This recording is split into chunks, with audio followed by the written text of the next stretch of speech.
All right. So Josh should be here shortly. Oh, I'm not. I never got my headset connected. That's probably because it's not on. So, uh, wanted to log in here a little bit early. A little bit early and talk a bit about what we're doing with this series. Originally I had kind of wanted to do this at the end of the series, so we've got an 8-part series ready to go. Most of it is going to be um, like educational, not entertainment. I mean, like I guess the interview style sort of thing can be infotainment, I guess. I mean, that's kind of always what, I always feel like, or a lot of times interviews are sort of like infotainment. Um, but I guess I should say a couple of things here. We don't usually do this sort of thing, but I think given the topic today, I probably should do this. So you can't really see, but people might know that this is a Ferret DB hat. And so I'm not here representing Ferret DB. I have absolutely no relationship with Ferret DB other than I've spoken with some of the folks over at Ferret DB, and I do like their product. So if they did want to sponsor, they could sponsor. Uh, but enough about Ferret DB. Also, uh, I've got here on my vest here Perforce. This is in no shape or form related to Perforce, and if I get warm enough here, then I might just shed the vest, and then and then at that point, I feel like it's probably obvious that like the state of Kentucky is not sponsoring me, and even though it's blue, this is not an officially licensed UK product. So yeah, there's no sponsorship other than Friends of CC Music is the organization that is putting this together. Um, yeah, so this one again, I thought you know we might not. People think a lot of different things when they say, when they hear the words AI. That might mean certain things to certain people, and I um, really just wanted to get everybody on the same page for when we were what we were going to be. Why are we even talking about this? So the next little session, which I don't know how long it's going to be. I think some of the stuff we've already talked about in some of the planning stages. But we're going to talk about basically like automation history. All right, and there is Josh. Hey, hey, looks cold. I cannot hear you. I don't know if that's a me thing or a you thing, but let me uh let me put on some local audio. Oh, okay. He said he was going to be on his way back, so I guess what I should do is um cut in some audio. So this, well, I might as well, throw this in here.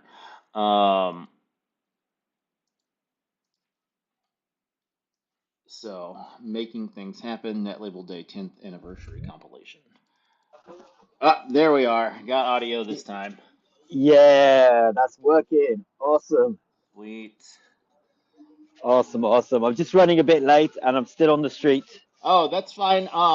Yeah, I actually ran a little bit late too. If you want to just wait till you're back, that's totally cool. Because I was sort of like doing some intro stuff that yeah. Okay, that's cool. Well, I'll see you in 5 minutes. All right, excellent. Thanks, Josh. Okay. Is What do I do now?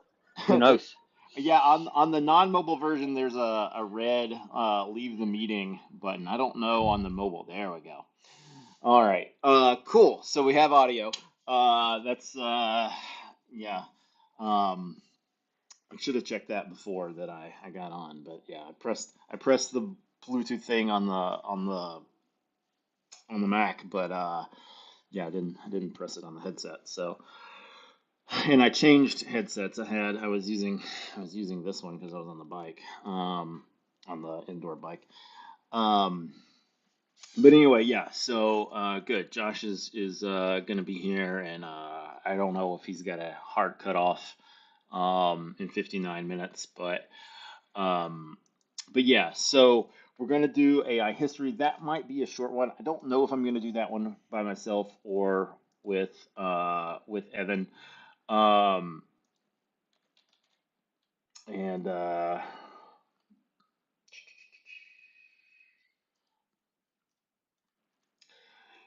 and then so this one I was thinking we might do the AI history one first. So again, so we can like set some guidelines for like what is it we're talking about when we're talking about um, AI history, um, or AI in general, I guess. And even though I think we're going to do a whole session, that it might just be 10 to 20 minutes or something like that. Who knows? There is an article on Wikipedia that there's a timeline of artificial intelligence, and I'll bring this up on the screen, and then yeah, you can provide some money there. Um, but they go back to antiquity, which I mentioned when we were discussing this before. I feel like 10th century BC. I feel like all of these are antiquity, but whatever. I guess they're just saying like before the 10th century. Um, so we're talking about like mechanical water clocks, and there's some interesting music automation. So, when we're talking about artificial intelligence, we're talking about, a steam-driven flute controlled by a program represented by pins on a revolving cylinder. So that was in the ninth century, which is the same as the 800s. So I'm not exactly sure why those are split off, but I guess they mean like maybe this was slightly before 800, just around 800. Um, but yeah, so you know, this guy, um, rhythmic and algebra. So we're really talking about automation. A lot of largely when we're talking about artificial. I think a lot of people get confused with the term AI, and I think that uh, there's two different things that have gen in the name. So there's Gen AI, which is short for generative AI, and this is what a lot of the folks really dislike for a couple of reasons. One, it does take um, a lot of power, um, a lot of like electricity um, to deal with to present that. Now, this is one thing we're going to talk about in our um, session uh, on uh, on resources. So resources can mean both monetary and environmental resources. So, just like you might want to turn off your lights to save on electrical costs, you might also want to do that to save the environment. So, one thing that I will do here is I will bring up the um,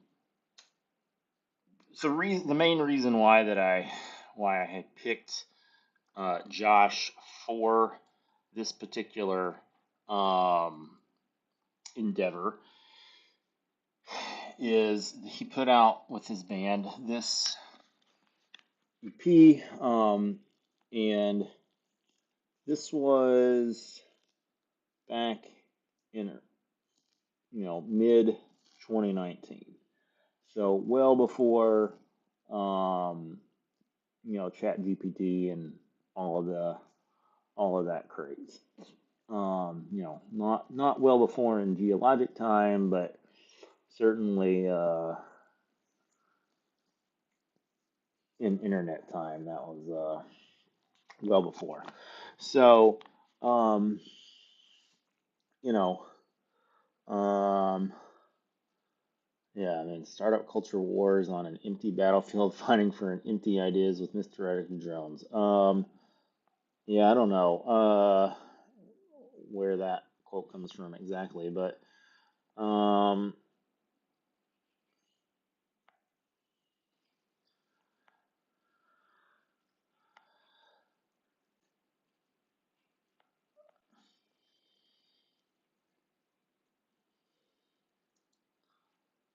yeah. So, I mean, there's a lot here. We don't need to go through. I mean, we'll talk about probably a lot of what this says in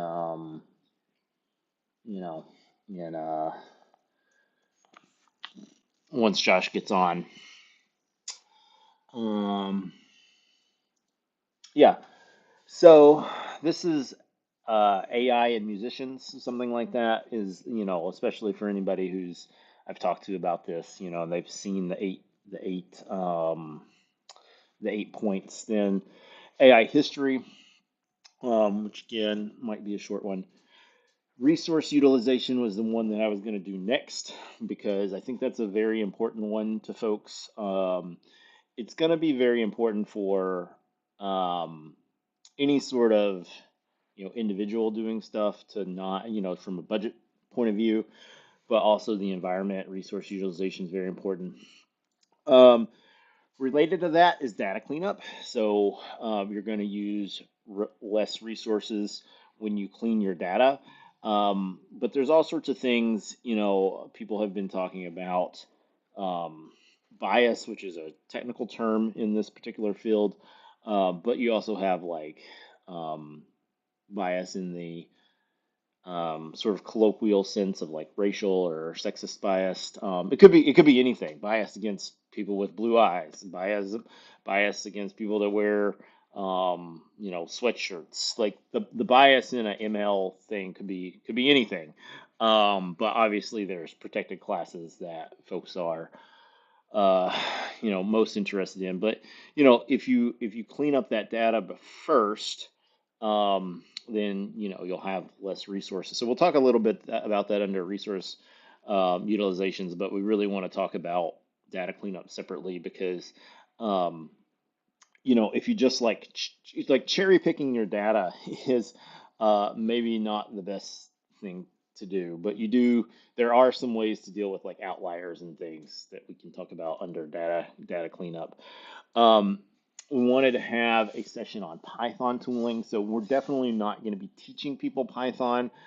We will try probably to give folks the very basics of Python, just enough to like follow along. I mean, we're not expecting people to know Python going into that. Um, then want to talk about MCP, and I guess like agentic stuff in general. Basically, one of the big things that people don't like about LLMs is that they provide um, false data because all they are is autocorrect. They're just token. What is the next token? It's literally just autocorrect, which it's kind of frustrating that in late 2025 people still don't understand that. But here we are. Uh, so MCP is a tool. So like if you want an LLM to do math, all right. So Josh is back. All right. Howdy. Hello. Gotta Let me adjust my camera here so I'm now that I'm not in the center. So um all right, so I was just going through sort of like the where we're headed. So I'm just gonna finish that off real quick. So we got three sections, and this is partially for you, Josh, but partially for Leonard. We've got like sort of like a base, an underlying, like sort of like, let's get the terms and why are we talking about this sort of thing, which our discussion will be part of that. And then we've got sort of like the what I'm calling in like my docs the work, like how to actually do some of this and how do people do it. And that'll be really basic stuff, but I think that it's hard whether you know don't like this stuff or you do like this stuff. It's hard to have a conversation if you don't actually know what you're talking about. So we'll talk about what this stuff actually is and what you do it, and then the last little section is going to be some more context. So we will talk about like the legal implications, and that will be with Jessica Harrison. And then we will talk about some of the math. And so I wanted to do, so I think a lot of people would probably start with the math, but I think for our audience, probably a lot of people don't care. But maybe like once maybe some of the things that we talk about will get people interested, and then they may want to dig a little bit deeper, and that's why we're going to talk about the math at the end. Now, we might have to talk about some math at some point, during some of that middle section, but really like the nuts and bolts of the math, we're gonna save to the end, and maybe people will be interested, maybe people won't. But my brother is a math teacher and specializes in statistics, so he'll be helping me out with that. Um, Oh, I was gonna say there's something happening, but there's like it sounds like there's like a police car in your background. Is that Wow, accurate? my microphone is very good. It's actually quite far away. Oh, okay. Um, yeah. So anyway, I was just finishing that up, so that was good timing. So I mentioned already basically why that I asked you to come and talk about this. I had your 2019 album up on the screen for people to just see that exists and such. And then I didn't. There's like a bit of a manifesto on there. Actually, I don't know if it's a manifesto or more of just like storytelling. But there's a lot of text on the Bandcamp for that album. Um, but I think probably the thing to do here is just to start wherever you feel it's best to start. So as far as your journey in ML AI, we've kind of like I don't know that you and I have talked about this, but Al, aka Alien Nesby 23, who is a label owner, he coined the term "advanced idiots," and I think he coined it just being like tongue in cheek. But I actually like, I was walking home from work one day, and I was just thinking about how to present all of this, and I was like, actually, that's really like it is like advanced tooling, like there's like real computer science involved in this stuff, but it's not it doesn't have its own intelligence. And I was like, advanced idiots is actually like kind of the perfect term for what this stuff is. So I'm just gonna stick with it. Maybe people will love it, maybe people will hate it, but I think we're kind of in a topic area where people like we're not going to be able to please everybody. So I'm just going to stick with it. So we'll just stick with that term, and if it, but also like if you want to go with AI or ML or whatever term, like I'm not going to be the semantics police on this. So Yeah, okay. So I'm my relationship to what people call AI music is that I was in a startup, one of those startup companies that was very much like the TV show Silicon Valley. I don't know if you've ever seen that show. I So haven't, but I'm sure some of our yeah, listeners yeah, have will it's be. so it was a startup with venture capitalists, some of the classic venture capitalists that were funding all of the AI music startups at the time, which was 2000, 2018, 2019. It was the golden age of venture capital for startups.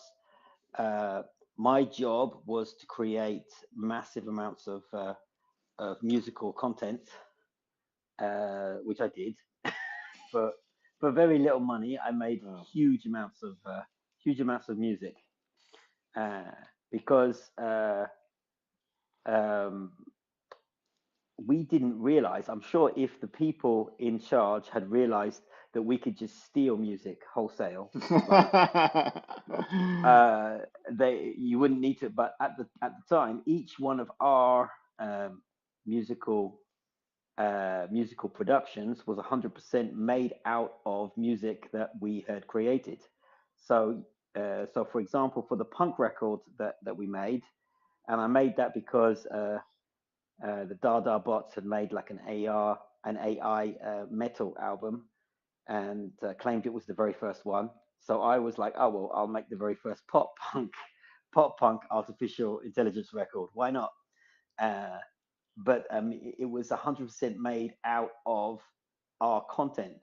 So the process of making the record is we had to record hundreds and hundreds of drum beats, hundreds of bass lines, hundreds of guitar lines, hundreds and hundreds of lines of lyrics, and what else? And loads of other stuff too.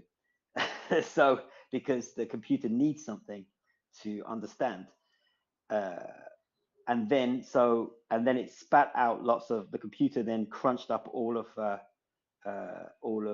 our ideas, all of our musical ideas, and spat out songs, So, which is exactly what you just said. It is artificial idiots. It's because uh, the people that started the musical startup, they were musicians and they're jazz musicians, and they understand that actually music is random. It's completely random. As long as you're in a specific musical key, whatever you do sounds cool, and whatever you do can be artistically valid. It's just you just have to show the computer a couple of simple musical rules, and then random stuff is going to be automatically as creative as a great jazz musician. You know, that's how music is. Music is idiocy, and that's good. It's good, but um, there we are. It kind of undermines a lot of what people think. so this was 7 years ago. What or 7-ish years ago. When you say the computer does all of this, do you have any insight into like, were you doing this on a laptop? Were you sending this off to some big server somewhere? No, we had well, it was just a computer in the office, So like a which was workstation. yeah, just a workstation. It doesn't take that much number crunching to do it. The maths is not that heavy. Yeah, so this is Uh, this is one point that I wanted to make, that you hear about all of these things that like they're building data centers for all of this stuff, and it's like, yeah, if you're trying to like build something based on like every written word that's ever existed, then that's a lot of data. But you're talking about making your own sounds or your own bits of music, yeah, and then yeah, using that, so your corpus is much smaller than. exactly, exactly. So this is a small, it's a small, yeah, data set. Is what they would call it. It's a small data set compared to data sets that they have nowadays, 7 years later. Yeah, yeah. So, one of the things that you mentioned before was like the ability to have, basically to present something that would change all the time, some sort of like living artistic work. Yeah, And I guess, uh, do you still think that's possible? that's a good question because maybe the culture has has changed, and that is no longer something that people would be interested in. You know, I imagined, uh, I imagined the band. a famous band. I don't know any famous bands, but any famous band would create an artificial intelligence model, uh, an artificial idiot model, made up 100% of their content, only their stuff, and not their back catalog, only their stuff that they've made for this specific song. And then the computer, every time you generate a new song, it will be different, and you could even program it to every single time you listen to the song, it'll be completely different. Um, and I thought that was kind of cool because every artist can have their own kind of 3D model of a song, because it's not a two-dimensional song which starts at the beginning and ends at the end. It's a three-dimensional song because it's vast. The computer can keep on randomly re remulching your your data set into an infinite number of songs. Um, but to answer your question, I think now we have big corporations churning out awful AI nightmares every single day. So I think the culture has changed, and now people culturally don't want to accept that kind of idea. So I think that my idea is no longer artistically valid. Hmm. No I don't know if longer. does that make sense? Well, I mean, I guess, I mean, I know what you're saying. I mean, but I wonder if that's, is it not, that it's not artistically valid, or if it's just like, like it's like commercially not viable because of Yeah, the, yeah, yeah, commercially not viable because nobody's interested yeah, in it anymore. yeah, Because we're saturated in it's the thing that if you play someone Bohemian Rhapsody 1,000 times, they hate it. yeah. If you play them AI music 1,000 times, which is what anyone who belongs to a streaming service beginning with the letter S, uh, they have Yeah, to, yeah, they consume so much AI created music that they are trained to hate it. right. Yeah. One thing, and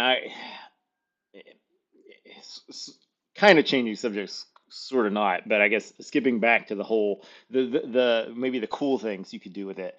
I think it would be really interesting, talking about like musicians having their own AI models is, you could have, um, like translations of your music, but like in your voice, Yeah. so like if, like the Rolling Stones, let's say they want to do this, so like if you, speak, like, I don't know, we'll just say like Nahuatl, which is like a native native Mexican language, and you wanted to listen to, to Paint It Black in Nahuatl, then like you could do that. Like, Yeah, I think that would be really cool. But I mean, I don't again, yeah, I think, you know, I think it would be cool. I think it would be cool for 6 months, and then well, it would just and well, then it would just piss people off. well, yeah, I mean, it's hard to know what's going to piss people off. I mean, I guess the thing is like we're talking about like an alternative timeline where like you didn't have all the like the fuckery going on, like, Yeah. um, so yeah, it's maybe hard to get the horse back in the barn as far as that, but um, I mean, I do think that um there is maybe some societal shifting. People Hmm. people are starting to understand that like they're not answer machines. I mean, some people still use them as answer machines, and then they're like, yeah, I use it, but I kind of know that it might be wrong, and that may be enough too, because it's like it's the same thing on like if you do a search on DuckDuckGo, or pick your favorite search engine, like you just might end up on some random website, and it might not have been wrong when it was published, that website, but the website could be old. So it could be old, and you kind of have to know when you're on the internet, it could be wrong. And so I think people are starting to come around to that. Of course, you still have the like, um, the issue of like, the big corporations just sort of like taking things unfairly. And I don't know. I mean, traditionally the French have been like, you know, uh, more, I guess, more hardline about copyright than in the U.S. Yeah, So just this week. Sorry to cut you off. Just this week, I received $80 in dataset earnings, yeah, which was interesting because I never authorized any of my well, music to be used in any data set. But apparently, it was in the small print of a website that yeah. I uploaded my stuff to, and now I get data set earnings every month, which is I don't know how long that can last for because after all of the AI companies have scanned my music, what more is there to sell? Yeah, well, I mean, I guess that's sort of the thing is like, I don't know how this has worked through like courts in various countries. I mean, that's again something that Jessica and I will talk a little bit about. Of course, she's based in, the U.S. legal system, but I would think that different countries might come to different conclusions about Yeah, that sort of thing. And I just don't know where the European courts, yeah, that's are a good at. question because I'm getting attacked all the time by an advert for a company, an AI company called Suno. So it must be legal in France if they're advertising it all the time. Yeah, well, I mean, I don't But know enough but about French law, but I know that Suno trained their AI on the entire YouTube music. yeah, so they They might they might have a deal so with Google that's then, and no, that's then completely that's just totally illegal in every way. well, So but now they're too big to fail, so they'll yeah, be okay. I, You know? I mean, I would have assumed that Google had in their terms of service that it could, they can basically do whatever they want with it, and then if Suno had a deal with Google, then I wouldn't think that would be illegal. I mean, if it's just stuff that people uploaded to Google and not the Yeah, stuff outside of that. it's like YouTube are assuming that anything you upload to YouTube, you don't want it anymore. It's like Yeah, take yeah. my take my stuff, I and mean, I I don't think in French law that concept exists. So, okay. Oh, well, yeah. I mean, you guys have like we do all of our like our artist rights through trademark law. So basically, it's like um if it was then this is why like takedowns to like political parties and stuff work because it's like, well, if you're playing my stuff, people assume that I'm endorsing you, and like that's not okay during oh, trademark. So okay. people talk about the US not having like artist rights, which is just wrong. We just don't do it under our copyright statute. We used to not have them or not in any real sense. But then like people are like, hey, you gotta, like, you're a member of the Berne Convention, you kind of gotta figure this out. And they're like, oh, well, we do actually kind of have that. We have it through trademark law. So that's a well-known little quirk when you're dealing with copyright in the U.S. But so yeah, it would work a little bit differently, probably pretty much anywhere else in the world, really. But that's interesting because, I mean, I guess you need like a big enough backing to actually bring a suit, like. Yeah, Um, yeah. do they have class action suits in France? Is that a thing? Yeah, the equivalent of our ASCAP and BMI is called the SACEM in France, and the SACEM when I was working for the internet startup, they hammered down on AI music and Yeah. said there is no way we are Hmm. allowing this. Yeah. And then of course they just crumbled like Oh, okay. Yeah. but they Hmm. started out pretty hardcore and then they just went and just said oh Yeah. Interesting. but we do have them from time to time. Yeah. Because yeah, I mean, like, I guess what like here, it's like hard to. You need enough money to like take things through suits. I mean, that's why class action lawsuits exist, is because they figured out some number of years ago that like, well, a random person is just not. not going to take Google to court. But if you can, get 100,000 of your closest friends, then yeah, you guys can probably take Google to court. So, I mean, uh, philosophically speaking, Suno is an interesting take because I've never really believed much in copyright ever in my life yeah, because I'm a musician and I know how musicians are just walking sponges and we basically steal everything we've ever heard. It just comes in our ears and it's once we hear a bit of music, we'll steal it at some point in our lives. That's how music functions. So the whole concept of copyright has always annoyed me. But this company that has used YouTube as their data set and is now churning out millions of AI songs. It's like, okay, so they have created a jurisprudence that there just isn't any copyright anymore. It's just gone. That's a very interesting. It's a very interesting thing, and they're the dominant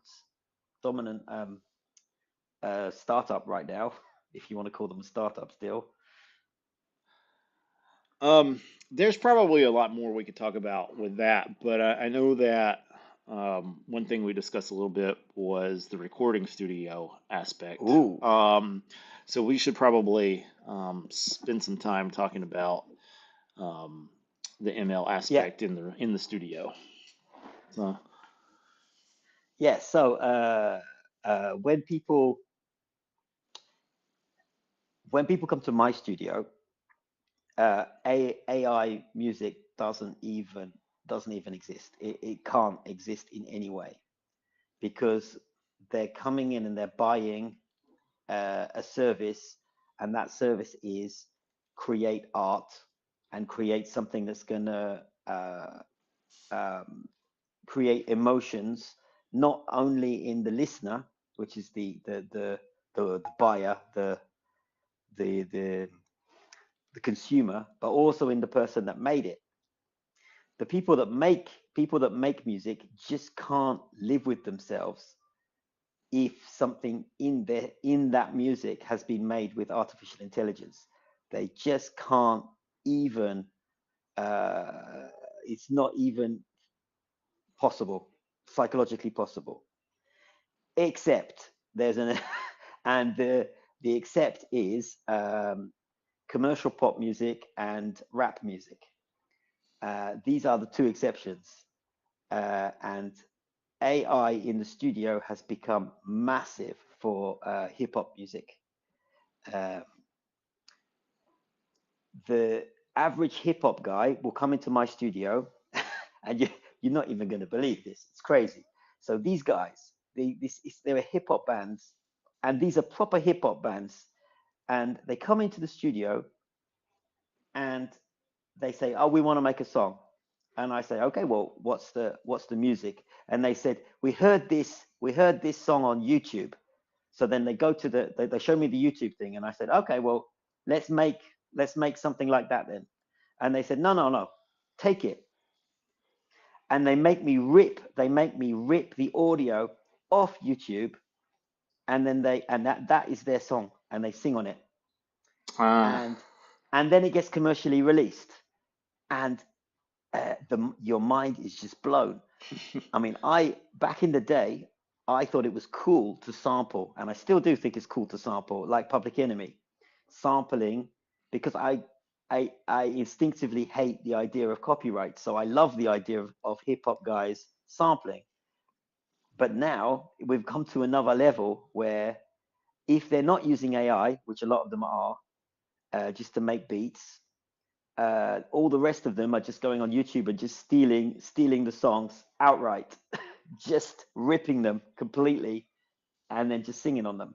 So this is like the extreme side of the studio business, and it's wild. It's wild. so you made the comment that people, they, like they don't think their music can be used with with uh, with ML stuff, but. I mean, to me, like something like auto tune is just matching a pitch. Like Yeah, that's yeah, an yeah, yeah. It's artificial intelligence. I mean, no, that's just I mean, it's algorithmic, but right. uh, yeah, and a lot of the stuff that goes on behind the scenes in in audio mixing is it's witchcraft. It's amazing. Yeah. But the in terms of the creativity, most of my clients, they I would be fired. I would be fired instantly if I even mentioned the words artificial Yeah, intelligence. yeah, sure. I mean, I guess this is part of the like the mismatch with reality that like the reason why we're doing this series because like again like we need to know what we're talking about but these sorts of the like any sort of like sound recognition that like you go back 20, 30 years, the computer doing that stuff, like you said, it was witchcraft, like Yeah, that stuff is like, like people don't think about Siri being AI. Siri is like wow, like how did we get so far that we think that is not AI? Like that's crazy. That is definitely AI. So like yeah, it's and I think this is the thing is that like so I talked a little bit about this in the intro, but you weren't here for it. I think one of the big things that has become a problem is there are two things that have gen in the name. There's Gen AI and then there's AGI. And those are not the same thing. Like the gen in one stands for generative AI. And I think a lot of people don't like that. Okay, fair enough. And then there's this other thing called artificial general intelligence. And I think people get confused about those things. I mean, they do sound kind of similar if and then it's like, whoa, guys, like we are not close to AGI, so let's just stop stop with that. Um, but yeah, it's crazy, and I don't think people are wrong for not liking all of this stuff, but like we need to not like throw out like an entire like piece of like computer science just because like yeah, we don't like pieces of it. So, um, yeah, for yeah. The question is how an artist decides to use these tools, and why I brought up commercial music, you know, the music that you use to soundtrack an advert, for yeah, example, yeah, or a beat for a rap song with very unscrupulous rappers. Uh, the it's the limits of what is artistically acceptable within a society.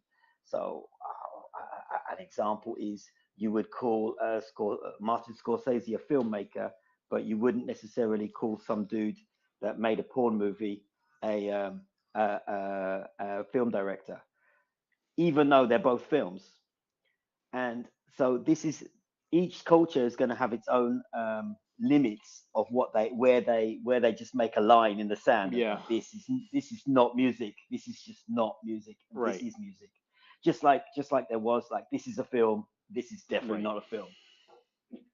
So yeah, it's a philosophical boundary, but the the technology itself, the way it is packaged uh, and available to me on my computer when I click it, some of them are just naturally impossible for me to get to because my clients would Right. just Yeah, yeah, they yeah. go No, crazy. right. That makes sense. That makes sense. Um, this is this is again maybe changing the subject slightly abruptly, but we're talking about a little bit about terms and we're talking about big business and stuff like that. And I don't know the answer to this. I know what my initial thought is, yeah, probably. But I wonder if you have thoughts on whether or not, the big businesses, the open AIs of the world, if they benefit from. all of the confusion that is caused? Hmm. A good. It's a good question. Um, Definitely, in the music world, uh, everything is so blurry that uh, um, that people just generally don't care anymore. An example is a couple of my friends, uh, more than a couple actually, have been kicked off Spotify. Spotify deletes their catalogs, and they delete their catalogs and then tell them your catalog has been deleted because we suspect you of being an Mm, AI created mass of music because you're on a playlist with AI music. And then these bands, they have to write a letter to Spotify to say, no, this is not AI music. This is punk rock that we've made ourselves. Can you put us back, please? And yeah, so many bands around the world having to go through this. And so this kind of constant churning is creating a massive buildup of hatred towards yeah, AI in general, and also more confusion than you can ever yeah, imagine. yeah. Well, this is one of the things too that like one of the my own personal like reasons for wanting to sort of put this series together is like I definitely like there's a lot of angst out there. But it just seems to be like all over the place. And it's like, Mm. if we would just focused our angst on say like Spotify, then Yeah, like maybe we could do something as a group of exactly, musicians and net label owners and you know just music fans. But like if we exactly. I just mean, hate everything, like we're not yeah, gonna get anywhere. Like, um, there's a great large language model, which is a collection of every single medical text ever made, and it's capable of helping doctors in the third world cure almost any disease, and it's small enough to fit on a USB key, and any laptop can use it. This product is fantastic, but ChatGPT is rubbish. It's yeah, like, yeah. and they have like vast data centers, and they are rubbish. And yet a small large language model that is open source is great. It's Yes. So that's we're going to talk about both of that item in two separate ways, both in the resource utilization kind of which is the first of like the actual technical topics that we're going to do, and then in data cleanup. mm, In some ways, data cleanup is maybe not the right word. Maybe I'll focus that. But you need to have the right data. Like you could have like a great musical text, but it doesn't belong in like a medical database unless like unless it's about music therapy or something. Like you don't need the musical text. You don't need a biography of Chuck D in like your medical database. It doesn't make sense there.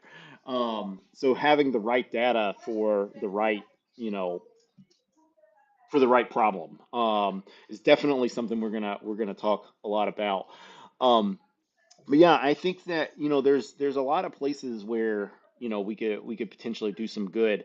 I do wonder in the short term, like with the Spotify situation, like maybe musicians just need to go somewhere else, like to yeah, Jamendo, yeah. for example.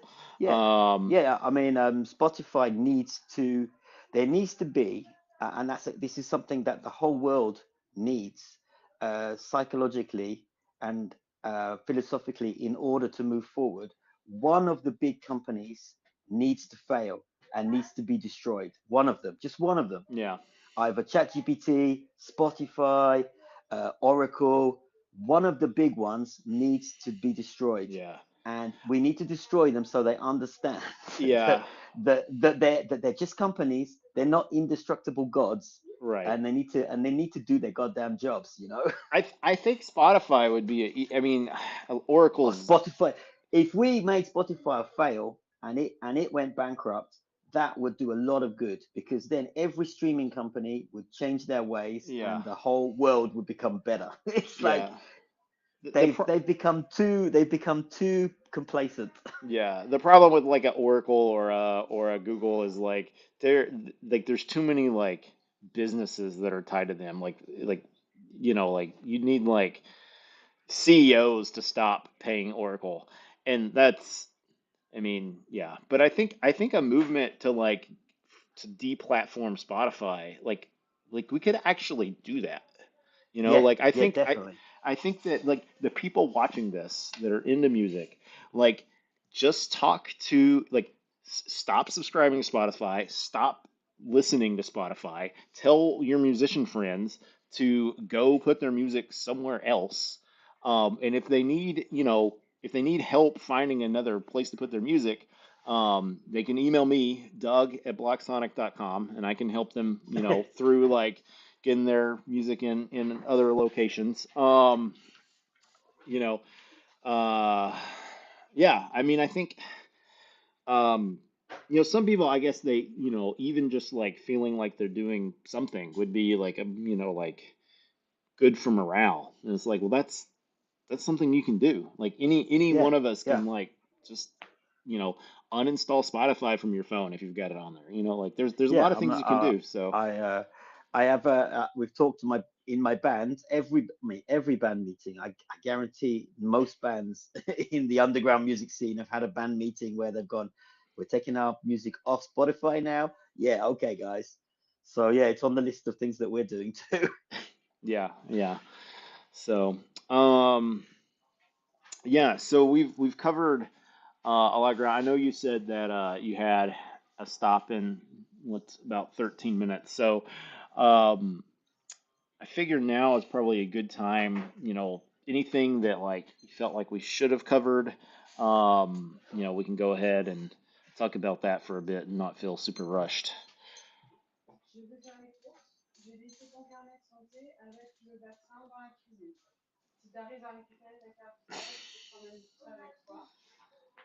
You hear me, Josh? Yeah, yeah, I Oh, can hear you. I can hear you. Sorry. yeah, no problem.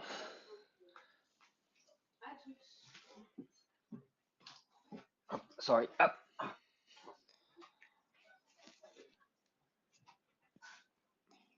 Okay. Sorry about that. It's like an escape room show now. You're Oh just yeah, yeah, like, yeah. That was is a series of family emergencies.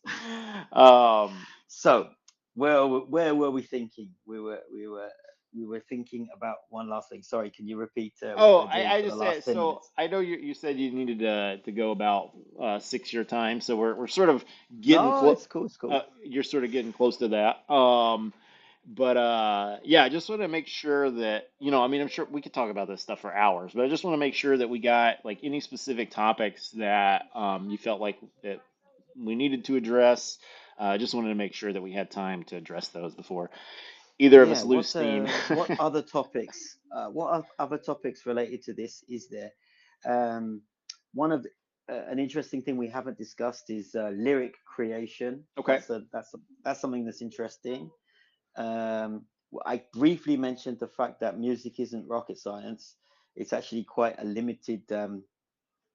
Uh, it's actually a very limited a number of rules. So I'm sure your mathematician friends can understand it better than I do. But it's not that difficult for a computer to get its head around music. You know, No, yeah, yeah, yeah. That's it's not that hard, and mostly random is good enough. Um, that's probably the best we because we as a startup we went through quite a lot of things when it's not random it can create quite boring repetitive things and you end up with almost exactly the same generation. If it's generative and it creates exactly the same thing every time, then that's boring. yeah, So the fact is make dumbing it down and making the whole system stupider and more random is actually beneficial. It actually makes things better and more interesting and more fun in terms of artificial intelligence music creation. the dumber it is, the more fun actually happens. So So that's an interesting thing. it's not a type of music that I know a whole lot about. But isn't isn't that kind of like Kraftwerk's thing is just to be very like monotonous and boring on purpose? Isn't there like some sort of isn't they like don't they kind of like lean into that? Yeah, Okay. yeah. And that was the first music that Spotify created with artificial intelligence is music to help you study to. So Ah, they created these playlists where the music would stay in the background and you yeah. can study, you can keep studying, and the music wouldn't stop you from studying. That was how they got into the artificial intelligence game by making this type of So music. if you're like, man, I really need that kind of stuff. I just can't get off Spotify because of that. Try Brain.fm. They do that's like literally all they do. So Oh wow. yeah, they've been doing that for a while. I don't know how they're like I don't know anything about the company other than like it's literally like music for like to help with like concentration and relaxation, Mm. and then you can just like put it on and play it for like hours. Um, so, and that scene is kind of maybe related to like binaural beats, which is like Oh you're talking yeah. about stuff not being rocket science, but there is a lot of like brain science that goes on with that sort of stuff. Some of it is maybe like mystical and frou-frou as well, but but I do think there's some like real science behind like the tones and how they affect the brain and stuff like that. Yeah, yeah, Um, exactly. When I was making electronic music, we would insert I can't remember if it was alpha or beta waves or a third type of yeah, waves. there's But theta waves as well, but yeah. okay, Um, yeah, so yeah, again, another an option for getting off of Spotify if that's what you need. But so lyric generation. That's I'm sure a I topic I that can I can come if you just give me 10 minutes. Okay, okay, okay. we could wrap up in less than 10 minutes if you want to It's do the no, it's lyric okay. generation. It's you're not even gonna believe what my kids are doing. They're Are they going out. making AI music? No, it's very French. They're going out to get vaccinated. Ah, So yeah, it's in like, December. It's a little and late in the game, isn't it? I'm like, don't you want to have like an adult with you? And they're like, no, no, we can do it. I'm sure they're gonna come. I'm sure they're gonna come back and say, yeah, they wouldn't vaccinate us unless an adult was with us. uh, It's insane, honestly. Well, anyway, it doesn't matter. um, yeah, I got like our office did vaccinations in like early October, so it's bizarre to be getting Oh no, vaccinated in December. these are the standard vaccines. So it's nothing to do with like a flu. It's like the standard vaccines for some old diseases that I don't even know the names Oh, of what they're called. rabies. Yeah, things like that, Okay, fair like the enough. normal Yeah, ones. yeah. Um. Anyway, lyrics. Yeah, that should be your new song, the rabies vaccine. So, yeah. yeah.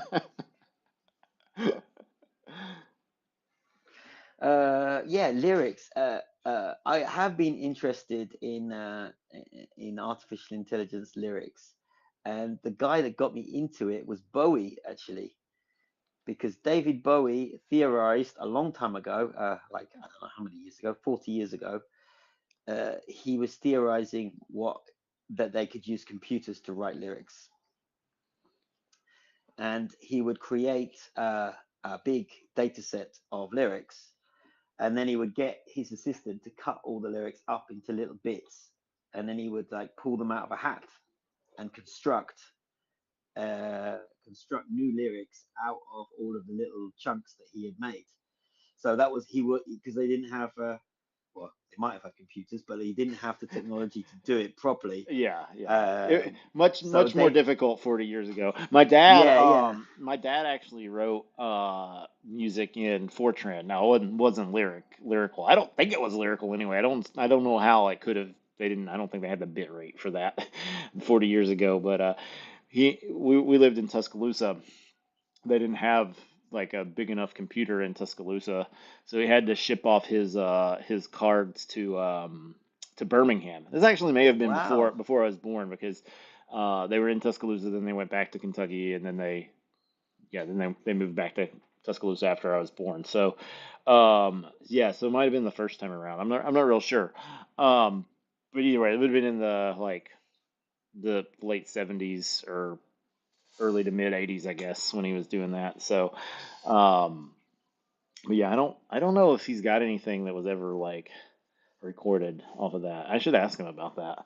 Yeah, Um, yeah, it is interesting because I mean, my grandfather was a 12 tone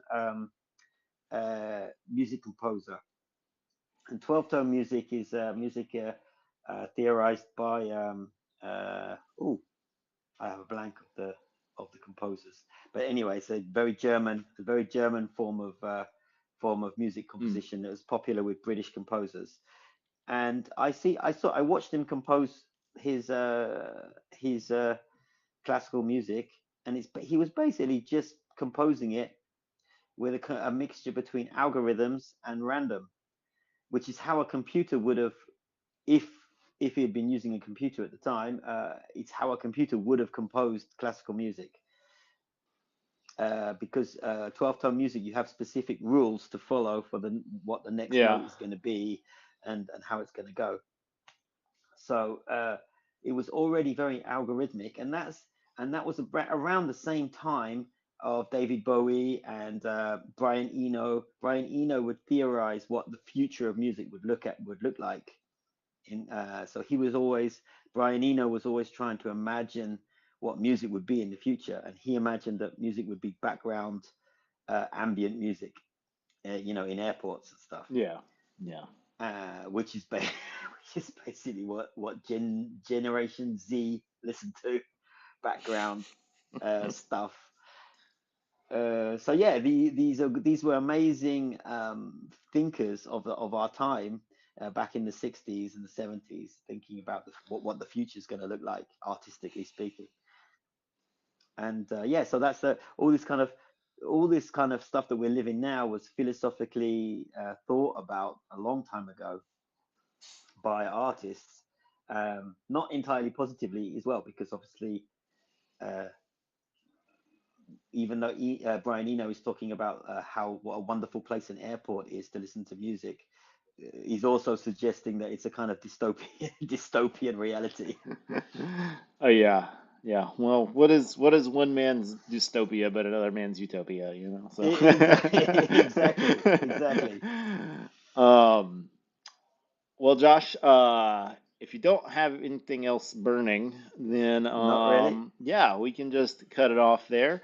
I want to thank you so much for working with me to figure out a time to talk about this stuff. I do think this is going to be a great introduction for folks to sort of like get a flavor of the types of things that we're talking about. That Yeah, we're yeah, because we touched on the legal stuff, we touched on the technical side, we touched on the philosophical side, we touched on the commercial side, actually selling this stuff to Yep, people, or not, or selling the opposite right, to people. exactly. And I think that It's commercial as well. yeah, and absolutely like that is the biggest thing that I want to get out of this is that like I'm not trying to push people towards AI. I'm not trying to push people away from AI. I think in order to make an informed decision about when and where you want to use this tooling, like you actually have to be informed. Yeah, yeah, yeah, So yeah. that is our You goal. have to be informed because the companies themselves package their products so awfully. Yeah, It's the way they give it to you and the way their websites are just catastrophic for a lot of people, for a lot of artists. For some people it might be good, but for other people it's awful. So yeah, we do need to learn about it. Otherwise, your mind just doesn't accept the marketing straight away. yeah. Well, Josh, I'm gonna wrap off points point people to the website, that sort of thing. But if you want to go ahead and head out, then Thanks I'll again try and for I'm gonna try and chase after my kids and find yeah. out Make which sure place they've gone to. make sure they're not going under a bridge and getting injected with Oh my, heroin. So it's serious, seriously, it's they went, yeah, they I know these literally, great vaccines. Everybody feels great after them. you can't believe they opened the fridge, took out a syringe, and they've gone out on the street. That's normal in France. Honestly, I can't get my head around this country sometimes.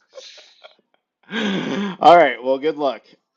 All right, I'm gonna chase after Yeah. them. All right, I'll Thanks, see you. Josh. Yeah. Bye. Bye. All right.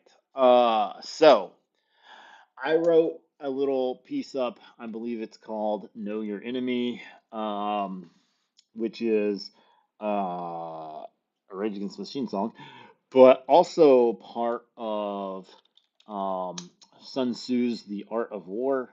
I'm gonna bring that up. Yes. So I think the Rage Against the Machine song is "Know Your Enemy," but the translation of the Sun Tzu is "Know the enemy and know yourself." Um, and that is what I wrote back in October a bit about just understanding uh, AI. Now I have flipped the order here a bit for a variety of reasons. One being that I just kind of wanted to make sure that I talked to Josh. I thought that was a very important piece of this puzzle to actually have a musician on who has done this sort of stuff. Um, Josh thinks about things very deeply, and he's very passionate. I mean, he's in a band called Louis Lingg and the Bombs, but he really tries to think through like, um, you know, where I don't want to say both sides, but like, if again, you know, know the enemy and know yourself. If you do not understand where the other people are coming from, you are not going to be able to make headway in changing their opinion or their actions. Um, so I think that's a really important piece of what we are doing here today. The website, friendsofccmusic.org. Uh, this is live on YouTube right now, but Dalek.zone, and then I believe it might be under my name.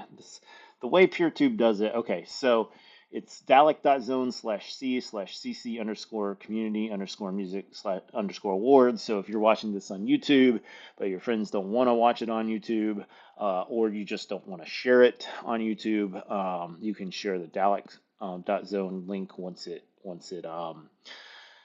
syncs. You can see we have a back catalog here of interviews and music shows.